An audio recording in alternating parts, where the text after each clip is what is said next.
জুলাই আন্দোলনের শুরু থেকে আমি ঢাকা ইউনিভার্সিটিতে 2017 সালে ভর্তি হই এবং এর আগেও যদি বলি 2013 সাল থেকে আমি রাজপথে ছিলাম। আমি যখন ক্লাস 9-এ পড়ি তখন থেকেই ফেসিবাদ বিরোধী যে যতগুলো আন্দোলন সংগ্রাম হয়েছে সেই আন্দোলন সংগ্রামগুলোতে আমি তখন খাগড়াছড়িতে নেতৃত্ব দিয়েছি। পরবর্তীতে 15-16 সালে চট্টগ্রামে ছিলাম। চট্টগ্রামে সকাল বিকাল সন্ধ্যা মিছিল করা, পিকেটিং করা, এটা ছিল আমাদের রেগুলার কাজ।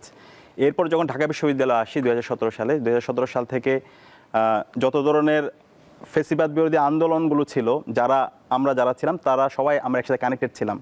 তো আপনারা জানেন যখন আমি ঢাকা বিশ্ববিদ্যালয় ক্যাম্পাসে আসি সেই সময়ের অবস্থা কেমন ছিল। শিবির সন্দেহে অথবা শিবির হিসেবে কাউকে পেলে তাকে মেরে ফেলা বৈধ ছিল, শিবিরের উপর ডিহিউম্যানাইজেশন ছিল।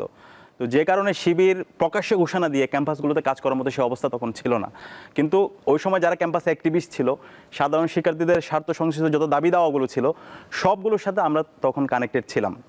17 সালে আমার এখনো মনে আছে তখন যারা ক্যাম্পাসে অ্যাক্টিভিস্ট ছিল, মাহফুজ আলম, নাহিদ, এদের সবার সাথে আমরা কানেক্টেড ছিলাম। এরপরে 18 সালে যে কোটা আন্দোলন হয়েছে সেই কোটা আন্দোলনে পুরো সময় জুড়ে আমরা মাঠে ছিলাম এবং এরপর নিরাপদ সড়ক আন্দোলন, সেই আন্দোলনে আমরা পুরোটাই নীতি নির্ধারণ এবং মাঠ পর্যায়ের সমন্বয়ের সাথে যুক্ত ছিলাম। এরপরে যতগুলো আন্দোলন হয়েছে সব আন্দোলনগুলো থেকে নেপথ্যে এবং সামনে থেকে আমরা কোঅর্ডিনেশন করেছি।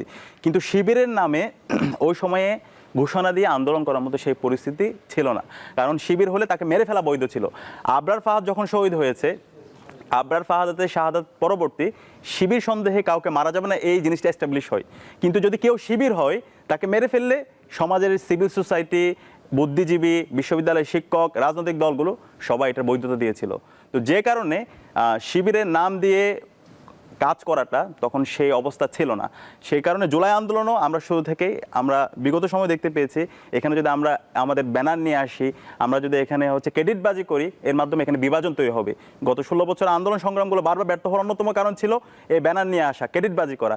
তো জুলাই আন্দোলনের শুরু থেকেও আমরা পরিকল্পনা নিয়েছি, আমরা এখানে কেউ ব্যানার নিয়ে যাব না, আমরা কেউ ক্রেডিটবাজি করবো না, আমরা এখানে কমন গোল নিয়ে যাব, গেটার পারপাস নিয়ে আমরা কাজ করব। তো সেই আলোকে আন্দোলনের শুরু থেকে শেষ পর্যন্ত নীতি নির্ধারণ মাঠ পর্যায়ের সমন্বয়ের সাথে আমরা জড়িত ছিলাম। সবচেয়ে ক্রুশিয়াল মোমেন্ট যখন ছিল তখন আন্দোলন ইসলাম ছাত্র শিবিরে আমরা যারা ছিলাম, আমরা একাই সমন্বয়কদেরকে সেফ হোমে রাখার ব্যবস্থা করা, বিভিন্ন অংশীজনদের সাথে যোগাযোগ রাখা, সামগ্রিক সমন্বয়ের কাজ করা, সেই কাজগুলো আমরা করেছি। আন্দোলন কিভাবে পরিচালিত হয়েছে এখন যখন আমাদের এই নতুন বাংলাদেশে আমাদের শহীদদের আত্মত্যাগের মাধ্যমে আমরা আজকে নতুন বাংলাদেশ পেয়েছি, নতুন বাংলাদেশে যেহেতু সবাই তাদের মত প্রকাশের স্বাধীনতা পেয়েছে, সেই জায়গায় নতুন বাংলাদেশে আজকে আমরা ইসলাম ছাত্র শিবির আমাদের অধিকার, আমরা আমাদের আজকে পরিচয় দেওয়ার সেই সুযোগ পেয়েছি।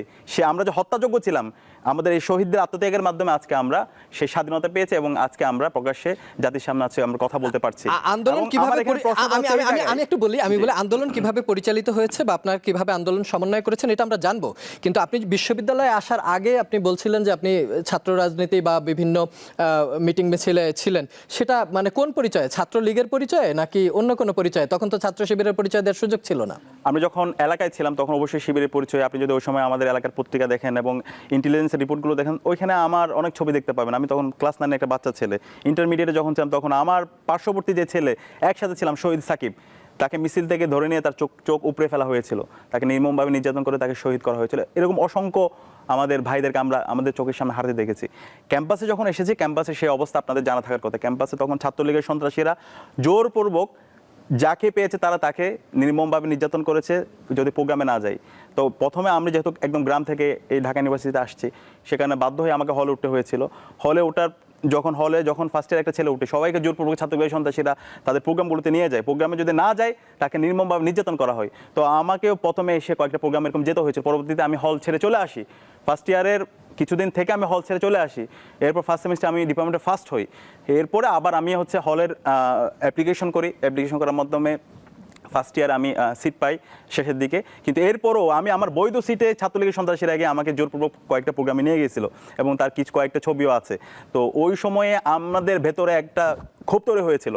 আমরা এরকম আমাদের মতো যারা আছে আমরা সবাই সিদ্ধান্ত নিয়েছিলাম, এরকম যারা ক্যাম্পাসগুলোতে দাসত্বের রাজনীতি কায়েম করেছে, শিক্ষার্থীদের উপর নির্মম নির্যাতন করছে, শিক্ষার্থীদের শিক্ষার পরিবেশ নষ্ট করছে, তাদের আমরা শেষ দেখে ছাড়বো।